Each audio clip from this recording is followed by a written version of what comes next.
BBC News with Sue Montgomery.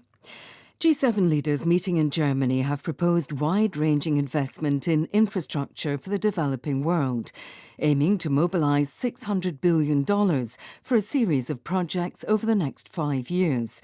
President Biden said the plans, seen as a rival to China's Belt and Road Initiative, would improve lives around the world. It's an investment that will deliver returns for everyone, including the American people and the people of all our nations. It will boost all of our economies. It's a chance for us to share our positive vision for the future and let communities around the world see themselves and see for themselves the concrete benefits of partnering with democracies.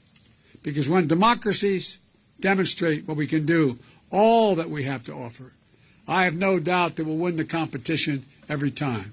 Ukraine's Defence Minister Alexei Reznikov has again called on the West to deploy effective air defence systems to his country.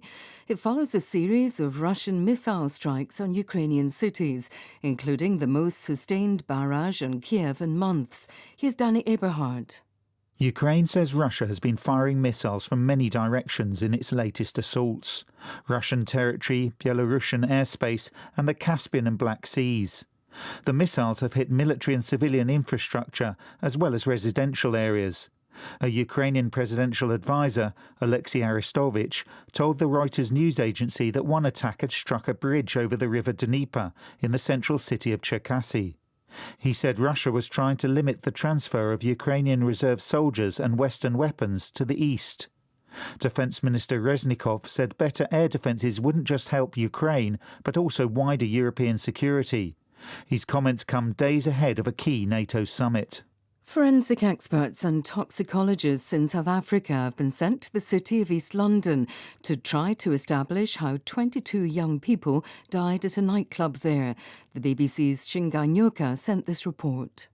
Disturbing pictures have emerged on social media of people lying on sofas, tabletops and on the floor as if asleep. The images have not been independently verified. Police say most of the victims were teenagers. The revelers were as young as 13. They were reportedly celebrating the end of exams. South Africa's police chief Bheki Cele was in tears after visiting the scene.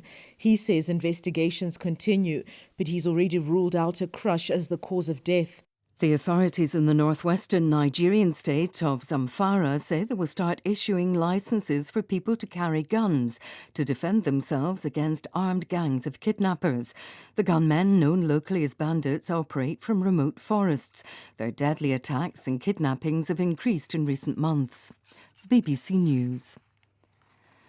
Iranian pensioners have held a new round of protests in a number of cities, demanding that their allowances be raised in line with soaring inflation. Demonstrators chanted slogans against President Ibrahim Raisi's government, which is determined to keep the annual rise in pensions at 10%, far below the current inflation rate. A Cuban opposition activist says she's been banned from returning to Havana after undergoing cancer treatment in the United States. Omara Ruiz Urquiola posted a video on social media saying a U.S. airline had prevented her from boarding a plane at Fort Lauderdale Airport, following guidance from Cuba's communist authorities.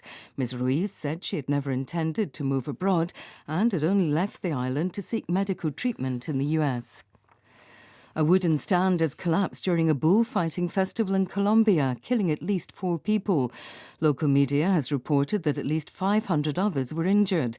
The incident happened in the western city of Tolima during a traditional event when members of the public are encouraged into the ring to engage the bulls. A bull escaped and caused panic in the city. NASA has made its first launch from a commercial site outside the United States. The rocket took off from the Arnhem Space Centre in northern Australia and carried an observation platform 350 kilometres into the sky to study X-rays from the 2 Alpha Centauri solar systems. 5, 4, 3, 2, 1, go!